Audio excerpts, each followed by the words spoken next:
Do you know what it feels like to be invisible in your own home? To hear laughter, smell food, feel life all around you and still, you are not a part of it. That was me. My name is Esther Namatovu. I am 66 years old, and today I want to open my heart to you. Thank you for giving me your time, your ears, and your heart, because sometimes what an old woman like me needs is not money, not gifts, but simply someone who is willing to listen. Let me tell you about a night that I will never forget. It was an ordinary evening in Kampala. The sun had just gone down, the air was thick with the smell of rain, and in the house, my son Paul and his wife Mary were setting the table for dinner. I could hear the clinking of plates, the soft scrape of chairs, and then the sound that always cuts through me, the laughter of my own family. My son, my daughter-in-law, and their little boy Joshua. They laughed as if life was perfect, as if love was overflowing, and yet they never called my name. I sat alone in my small room, the light bulb above me flickering like an old man's cough. My stomach growled, but it was not hunger for food that hurt me most. It was hunger for belonging, hunger for the simple dignity of being invited to the table. Sometimes I ask myself, how did it come to this? How did the woman who carried Paul on her back through the rains, who sold bananas by the roadside to pay his school fees, who worked until her hands were calloused, how did she become a shadow in the very house she sacrificed for? I remember when Paul was a boy, his father, my husband Samuel, died when Paul was only 10. Death came like a thief, sudden and merciless, leaving me with 2 children and no money. In Uganda, we say, Omwana takulila inju imyu. A child does not grow up in one home. That saying is true because I needed the help of neighbors, church members, and friends. But in my heart, I told myself, I will be mother and father. I will do both. I will raise my son into a man who honors his roots. I skipped meals so he could eat. I sold the only thing of value I had, my wedding ring, to pay his secondary school fees. And I always told him, Paul, never forget the hand that fed you when your stomach was empty. He would nod, his eyes full of tears. I believed those tears, but children grow, and sometimes, as they grow, they forget. They forget the hand that wiped their nose, the feet that walked miles for them, the heart that stayed awake at night. They forget that love is not measured in money, but in sacrifice. Paul married Mary when he was 30. She was younger, from a family that had a little more than we did. I welcomed her with an open heart. I said, a wife is not just for my son, she is a daughter for me. But it seems my love was not enough for her. Slowly, things changed. I was no longer the center of my son's world. That is natural, I understood, but what I did not expect was to become invisible. That night, as I sat alone, I heard Joshua, my grandson, laughing. His little voice pierced through the walls of my room. Children are innocent. They do not know how much pain their joy can bring to someone left out. I smiled at the sound of his laughter, and yet tears rolled down my cheeks. In Uganda, we have another saying, Omukadbi dubamu, oba tonakula. If you do not listen to an elder, you are not yet grown. Paul thinks he has grown because he has a job, a wife, and a child, but maturity is not about money or status. It is about respect, about remembering where you came from. I wish I could tell you that this happened only once, but no, this has become my life. They eat together, they laugh together, and I sit in the shadows. Sometimes Mary comes to my room, but not to ask if I am okay, not to share a plate with me, no. She comes to borrow salt, or to ask if I can watch Joshua while she goes out. I do it. I do it without complaint, because love, true love, does not keep score. But inside, I ache. Inside, I ask myself, why do children forget? Is it pride? Is it the rush of the world? Or is it simply human nature to overlook the ones who gave us life? I think of my daughter Ruth. She lives far away in Kampala with her husband. She cannot come often, but every time she calls me, she says, Mama, don't ever forget, your sacrifices are written in my heart. When I hear her voice, I remember that not all children forget, not all hearts grow cold. She always says, one day, Mama, I will show you that I never took you for granted. That night, I prayed. I sat in my bed, the shadows around me like heavy blankets, and I prayed. I told God, give me strength, because I don't want bitterness to live in my heart. You see, bitterness is like fire, it burns the pot carrying it first. I don't want to be burned from the inside. And as I prayed, I remembered something my own mother used to tell me. The sun does not forget a small village. No matter how small, no matter how hidden, the sun will shine on it. And I believe that one day, respect and love will shine on me again. But that night, My truth was simple. I was hungry not just in my stomach, but in my soul. And my own family, the ones I sacrificed for, were the ones who left me in the dark. As I share this with you, I want you to think, look around you. Who is sitting in your house right now, feeling invisible? Who is waiting for an invitation to the table? Because one day, when that seat is empty forever, you will realize that the laughter you shared without them was not laughter at all. It was the sound of forgetting. And forgetting is the cruelest form of hunger. That night when I went to bed hungry, I thought my heart would break into 1,000 pieces. The sound of their laughter stayed in my ears like a drumbeat that wouldn't stop. Even in my dreams, I kept hearing plates clinking and spoons stirring. I woke up with wet cheeks because I had been crying in my sleep. Morning came, as it always does. Kampala's sun doesn't wait for broken hearts. The roosters crowed. Children outside were singing songs on their way to school, and women were already sweeping their yards. Life moves on, whether or not your soul is heavy. I dragged myself out of bed, folded my blanket neatly, and whispered, Mukama, Husima, praise God, because no matter what happens, we Ugandans believe every morning is a gift. I boiled some water for tea, only sugar and hot water, no milk. Some people call it black tea, but I call it the tea of survival.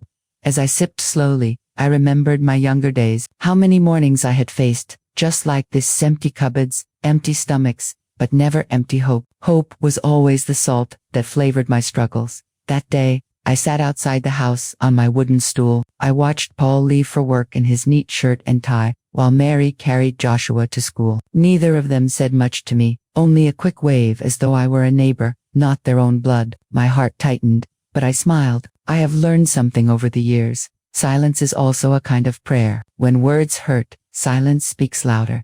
The day was long, my old bones ached, so I stayed inside, sorting through my small box of memories. Inside were letters Samuel once wrote me when we were young, faded photographs of Paul and Ruth as children, and the small Bible I bought with my first salary from selling bananas. That Bible has carried me through every storm. As I turned its pages, my eyes landed on a verse: though my father and mother forsake me, the Lord will receive me. I held on to those words like medicine. Evening fell, and I told myself, Esther, today will be different. Maybe tonight they will remember you. Maybe tonight Paul will say, Mama, come eat with us. Hope is stubborn, it refuses to die. Asterisk. But again, I heard the clinking of plates, the sound of stew boiling, the chairs scraping, the laughter rising. My name was not called. I sat on my bed in the dark, clutching my Bible, whispering to myself, the stone the builders rejected has become the cornerstone. Just then, I heard a knock at the door. My heart jumped. For a moment, I thought, could it be Paul? Could it be Mary, finally asking me to join them? I wiped my tears quickly and tried to straighten my dress, but when I opened the door, it was not Paul. It was a young man, no older than 25, holding a small box and a cake covered in plastic wrap. He looked at me and asked, Are you Mama Esther? Yes, I am, I replied, confused. He smiled and handed me the box. This is for you, from your daughter Ruth. She asked me to bring it today, but I was delayed. For a moment, I could not breathe. My Ruth, my sweet Ruth, who always said she would never forget me. My hands trembled as I took the box. The young man added, There is also a letter inside. Please read it. And with that, he left, disappearing into the Kampala night. I closed the door slowly, holding the box as if it were treasure. My heart pounded in my chest. I sat on my bed, lit the small lamp, and opened it. Inside was a cake with pink icing that said, Happy birthday, Mama. I had forgotten it was my birthday. Paul and Mary hadn't remembered, but Ruth, living far away with her husband, had remembered. I cut a small piece of the cake with my hands, tears falling on the icing. Sweetness filled my mouth, but it was not the sugar that made it sweet. It was the love that had traveled miles to reach me. Then I unfolded the letter. Ruth's handwriting was neat, just as it was when she was in school. Asterisk. My dearest Mama, happy 66th birthday. I wish I could be with you today, to hold your hand, to sing for you, to remind you that you are not forgotten. Mama, everything I am, I owe to you. You worked when you had nothing. You gave when you were empty. You believed when the world laughed at us. I want you to know, I have never forgotten those days. Even if others fail to see you, I see you. Even if others forget, I will always remember. You are my hero, Mama, and I love you beyond words. Your daughter, Ruth. I pressed the letter to my chest and wept, not because of pain, but because of relief. One child had remembered, one heart had not turned cold. It was enough to give me strength. That later that night, Paul came to my room, not to invite me, but to ask if I had locked the gate. I nodded and said nothing. He did not see the cake, the letter, or the tears on my cheeks. He did not see the storm inside me. And maybe that was better, because in that moment, I realized something powerful. Happiness cannot always come from those around you. It must also come from within. In Uganda, we say, "Ekitiwa kayo muntu, kirimu mutimagui." The respect of a person lies in their heart. If others refuse to respect you, you must still hold your own dignity inside. That night, I whispered to myself, "Esther, you are not forgotten. Your worth is not measured by who invites you to the table. Your worth is written in the sacrifices you made, in the love you gave, in the children you raised." The next morning, I woke with new strength. I made myself tea, this time with sugar and milk, because Ruth had sent me some money inside the box too. I smiled as I poured it, thinking, even if only one child remembers me, it is enough, because love, when genuine, is more powerful than a whole room of laughter without sincerity. As the days went on, I began to see things differently. When Paul and Mary ate without me, I no longer cried as much. Instead, I prayed for them, because I realized something else. Children who forget their parents are like trees that forget their roots. They may grow tall, but when the storm comes, they will fall. I told myself, one day, life will teach them, and when that day comes, I will not answer with anger, but with grace.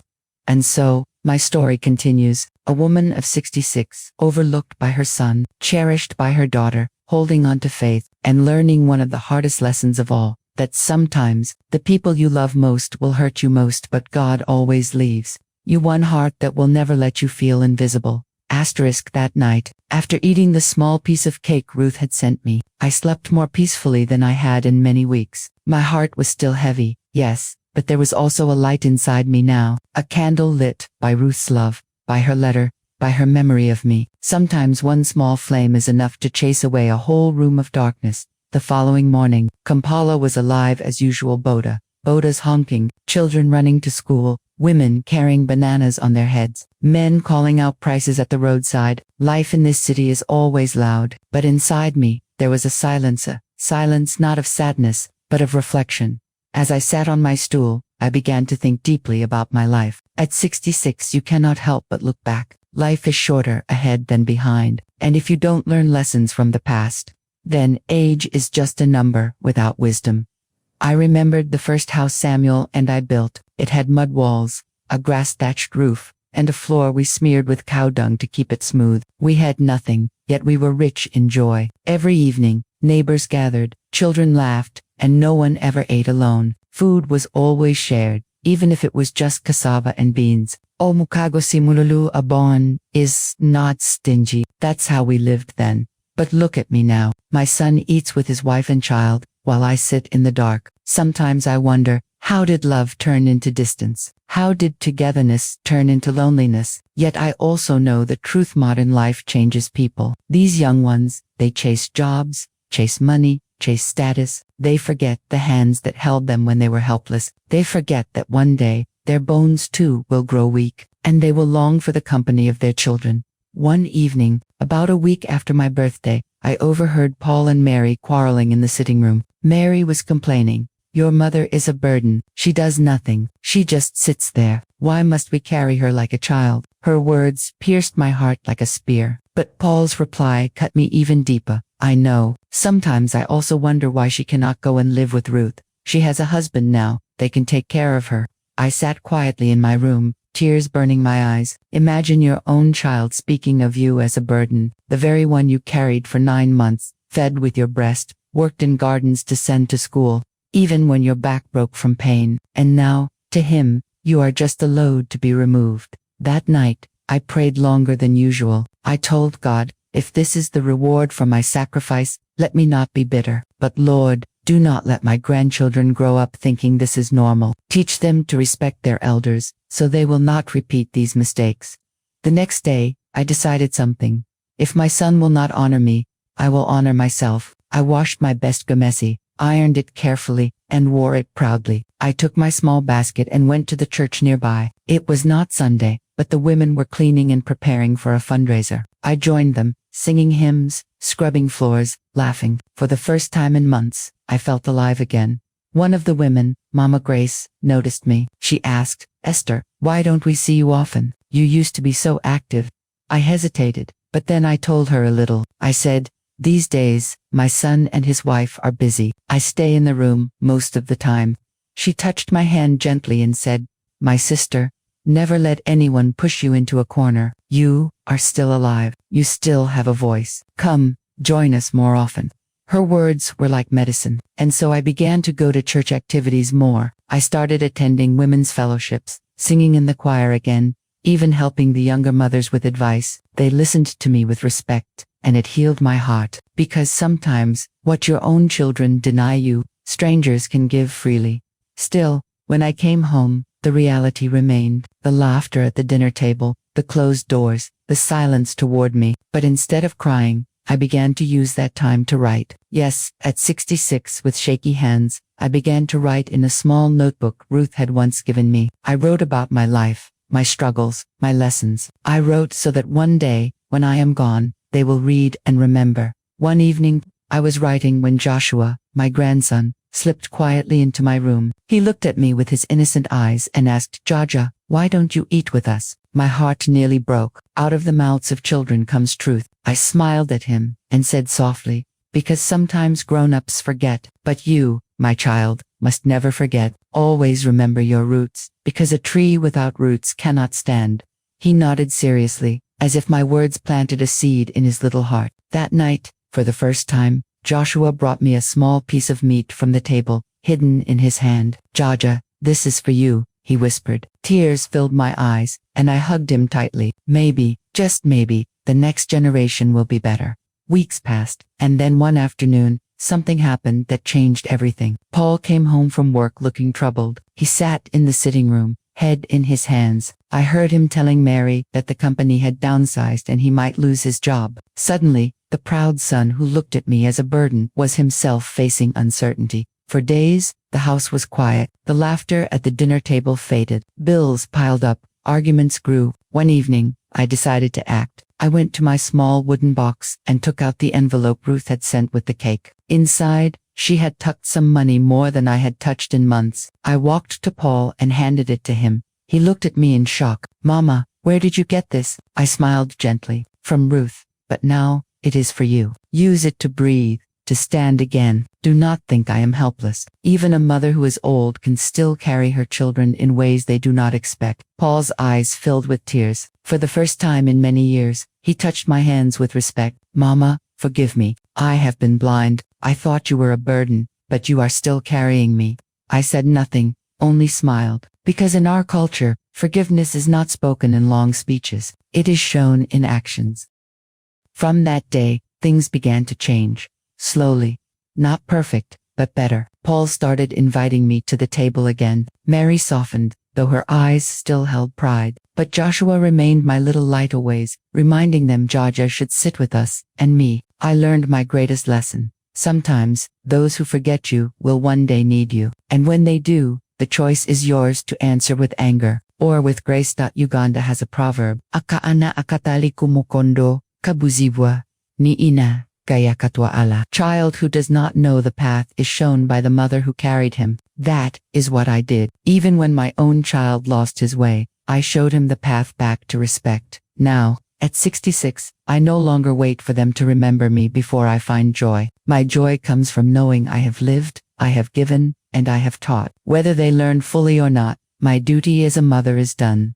So, if you ask me today what I have learned, I will tell you this: never let bitterness rule your old age. Because bitterness is like fear, it burns only the one who carries it. Instead, hold on to dignity, hold on to hope, and leave the rest to God. And to those who are listening to my story, let me say, do not make the mistake my son made. Do not laugh at the table while your parent sits alone in the dark, because one day, you too will be old, and the silence you gave will return to you. That is the truth of life, and that is my story.